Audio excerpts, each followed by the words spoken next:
Okay. Now we can do this. All right. So I think there was two like this one. So it has you find the frequency, the group frequency distribution table for the data set. Whenever you're doing this, the first thing you want to do is you want to find the range. So I'm going to take the largest value, which this is kind of the tricky part. I think it's 726. And subtract the smallest data value, which might be 277. So I get 726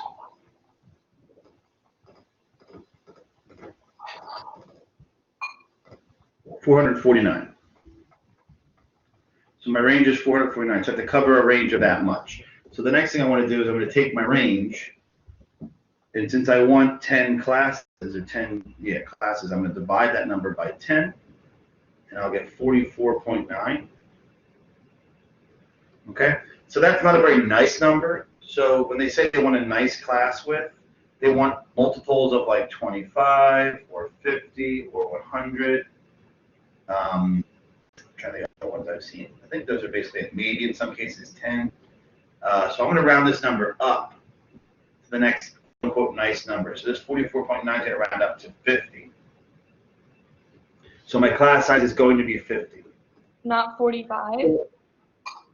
So 45, I think 45 is nice enough, but the guy who made this website doesn't think 45 is nice enough. Like you could find GFDPs that have a class size of 45, but for this website, they want it to be nicer than that. So look for like 25, 50, or 100. Those are like the go-tos. Okay. Okay. So I'm going to start my first class at a multiple of 50. The next multiple of 50 that's below my lowest data value. So the next number below 277 that's a multiple of 50 is 250. So my first class is going to start at 250. So then if each class is the size of 50, the next class will start at 300. Okay. And then 350, and so on. If this goes from 250 to 300, this is actually going to stop at 299. And if this goes from 300 to 350, it's actually going to stop at 349. And you'll write all these out, and then you go through the painstaking process of just counting up all the stuff that falls in here, all the stuff that falls in here, and then put that in the frequency column. Okay? Well, let's just set the Q. Okay. Does that make sense? Yep. Yeah, just stick to these numbers. You see the 25, 50, or 100. I think maybe one case practice problems it was 10, but I don't think on the quiz. Okay. So now this says question 4, a group's particular fruit's weights are normally distributed with a mean of 595, standard deviation of 11 grams. You pick one fruit at random. What's the probability that it will weigh between these two values? So did we do these with the Z table before? What do we do with the calculator? Yeah, the Z table. Okay, let me pull that up.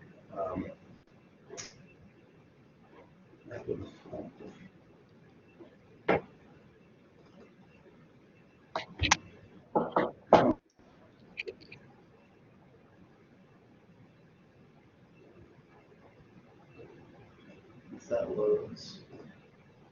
Okay, so I'll draw this out while that's loading. So the first thing you want to do is, since you see it's normally distributed, we're going to draw the normal curve. So this thing. Put our mean right in the middle. This is going to be 595. And I'm looking for the probability or the percentage of the graph that falls between 572, which is going to be somewhere over here, and 619, which will be somewhere up here. Doesn't matter if you put it in the exact spot, just make sure it's on the right side of the mean. If it's less than the mean, put it on the left, greater than the mean, put it on the right. So I'm looking for this area in between these two values. So the first thing I need to do, if I'm looking for area under the curve, I'm going to start by finding the z-scores for each of these values. So our z-score formula is z equals the data value minus the mean divided by the standard deviation. So the first z-score, will be z for 572. Let's do a little 572 down here. Is going to be 572 minus mu, minus, pull that in. That's our mean, 595, divided by 11, our standard deviation. So that's going to give me 572 minus 595 divided by 11. It gives me negative 2.090, and you always want just two decimal places. This is negative 2.09. Now I'll do the same thing for the next guy. This is going to be z of 619. So I'm going to do 619 minus 595 over 11.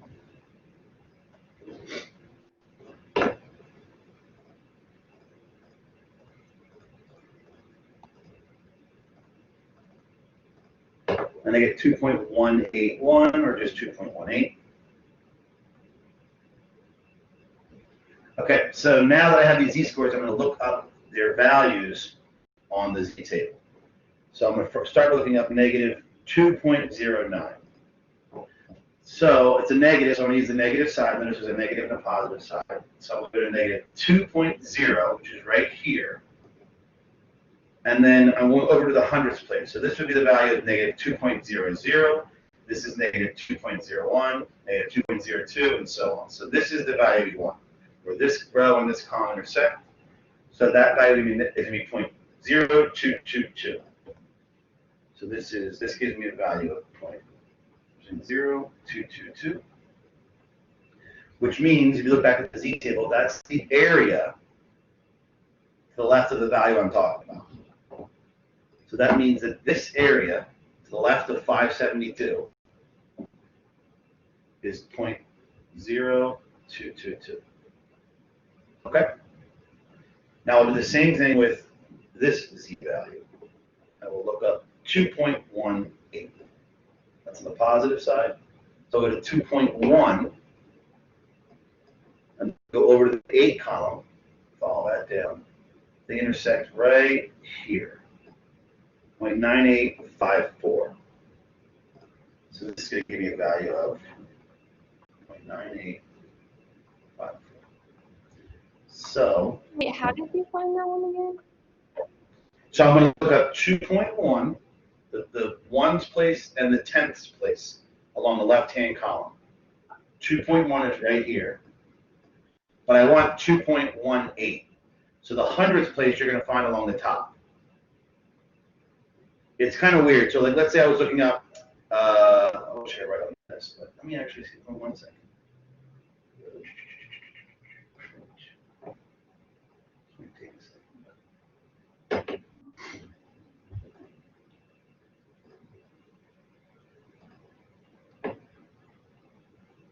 I'm going to print this to Smart Notebook so I can write on it. Probably take forever.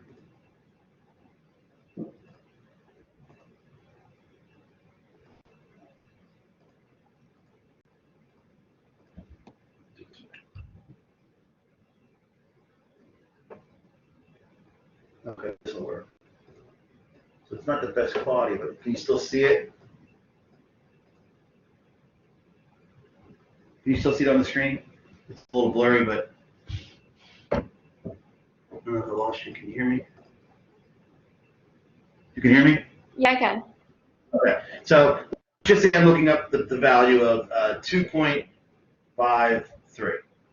I'm going to look up 2.5 in the far left column. So that's right here. And then whatever the hundredths place is, I'm going to look that up on the top. So this would be the column 2.50, 2.51, 2.52. This is going to be where I want 2.53. So where this column and this row intersect, that's going to be my value. So our value was, what this thing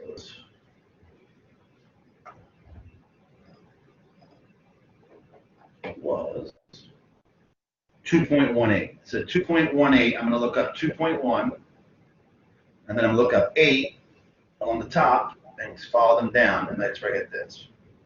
0.9854. So why So I have, for the say other again? one did you not go over to the 9? Because it was 2.09. Let's see here. Negative 2. Oh, I'm sorry, because what did I say it was? What did I look up? I looked up, hang on. I got a value of 0.0222. 2.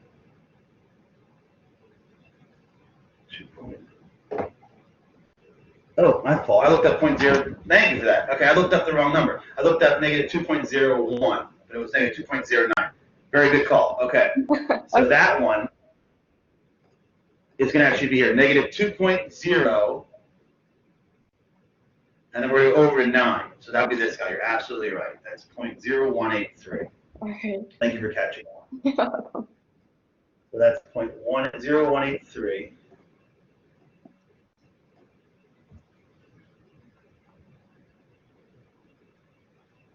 Okay, so let's fix this as well.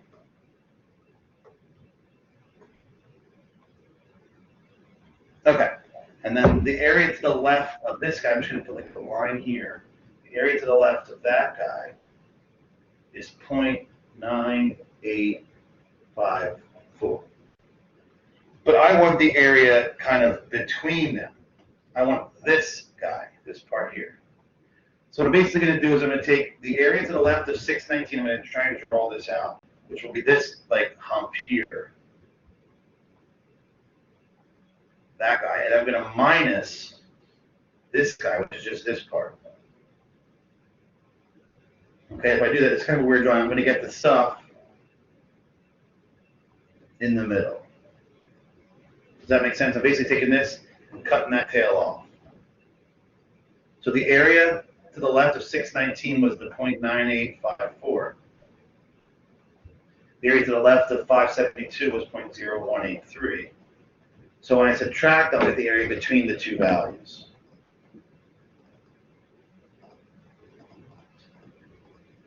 Minus 0.0183. 854. So I get 0.9671. So that means 96.71% or 0.9671, I think they'll accept, is the area between those two values. Okay? That's probably the most extensive one of those kinds of problems you're going to get. But just when you're finding probabilities, given values, you have to find the z-scores and then move the table. Okay. Does that make sense? Yeah. Okay. All right. So this, I think we're very close. I actually put the answer so we can talk about it. So it says a manufacturer knows that items have no distributed lifespan. I'm going to draw the curve.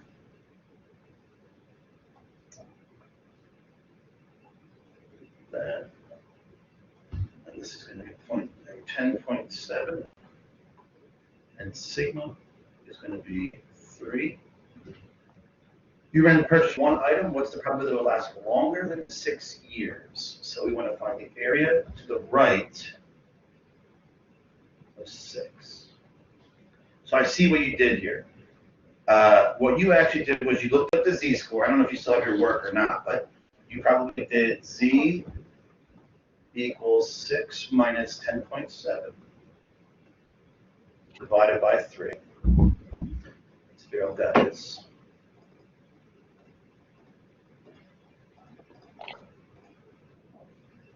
Divided by 3.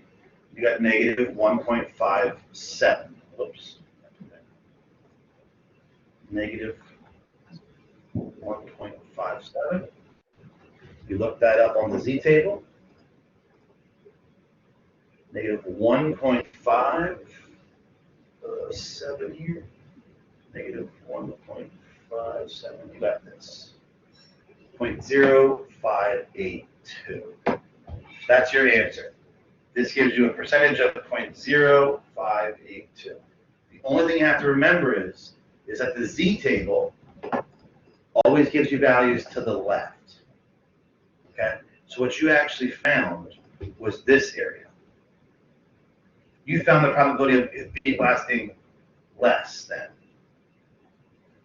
6 years. So if you want the other probability, you want this side, what you have to do is take your answer and subtract it from 1, because the whole thing adds up to 100%. So if you did that, you get 1 minus 0.0582. And you'll see that you get the answer here, 0.9418. Okay, so you're almost there. You just have to subtract your answer from 1 to get the other side of the graph. Oh, okay. Does that make sense? Okay. All right. I think I have 2 more here. Yeah. All right. This is kind of the one that goes in reverse. It says particular fruits' weights are normally distributed with a mean of 772. Let's draw that curve again.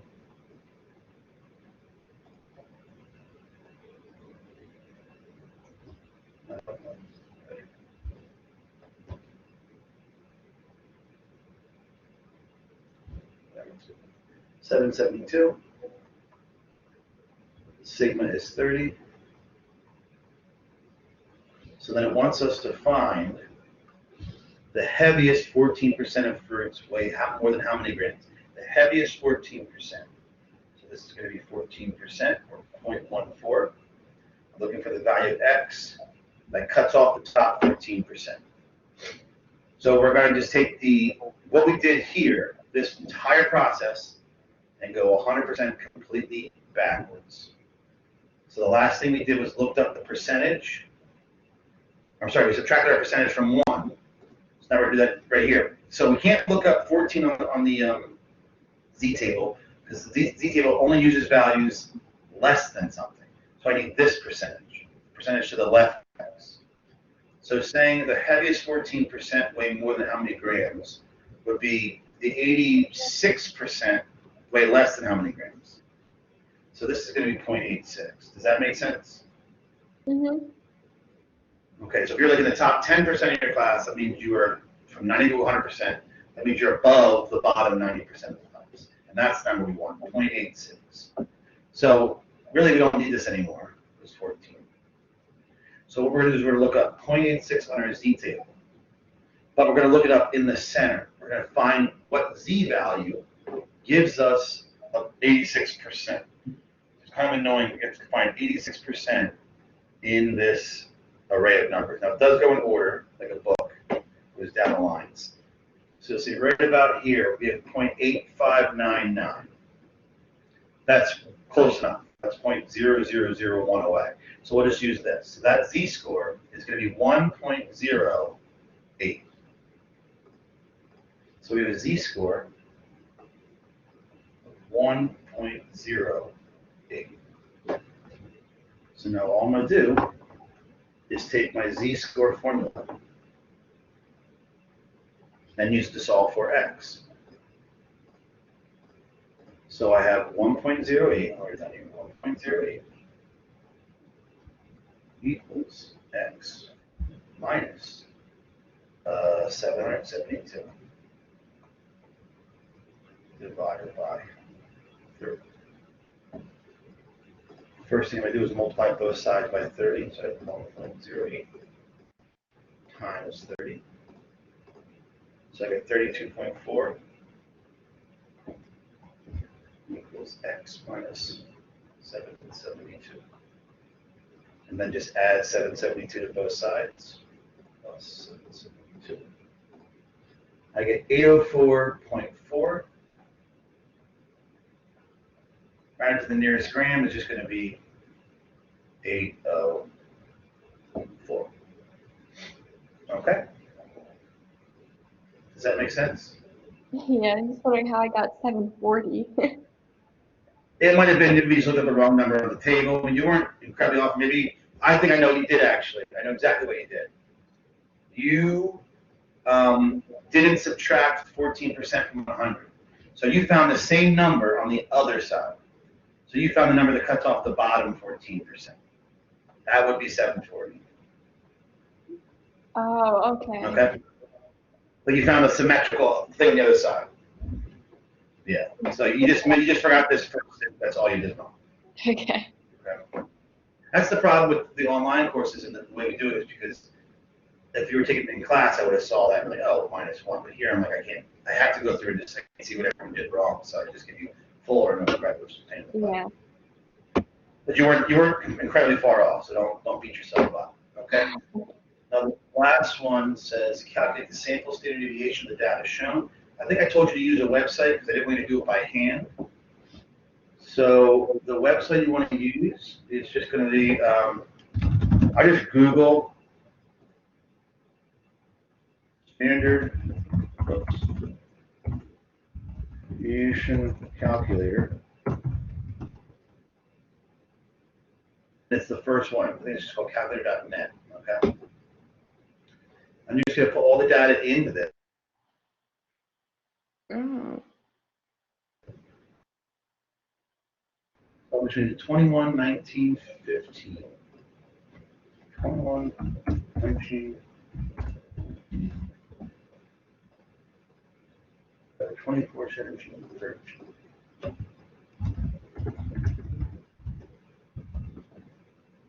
I'm going to make sure it says hit sample, because it says in the problem it's a sample standard deviation. And just calculate. It's going to give you a whole bunch of stuff, how they figured it out. They used the formula, which I told you guys don't use, it's just insane. But all you care about is just the first one. 4.02077. Okay. 2004. 0.02. I think you might have to do it by hand. Yeah. Do you remember doing it by hand? You probably just forgot to square root your answer, the last step. I bet you that's what it was. Bet you that is. Either way, don't do it by hand. All right. Yeah. I should make that more clear at the beginning of class, but yeah. So I think that covers everything. There's not much other stuff. I think if there is, it was a repeat of something we did already do. Yeah. I think So the I think you're word sitting, problem. yeah, you're sitting. Yeah, the word problem is like the most thing I needed help with. Yeah, that's because English is stupid. Math is straightforward. English will make things confusing. Yeah. So is there one particular one you want to see again or go over, or is everything all clear now? I think I got it now. It was mainly just also like those charts, Okay. like those really big charts. Like I didn't know where. Right. Yeah. They're a little intimidating. And I don't, the problem is this class is like the last math course for a lot of students, so I don't want them all to get the TI-84. But if you have that, it makes it so much easier. But yeah, you're after this, you won't need it for the last section. It doesn't do anything special for probability.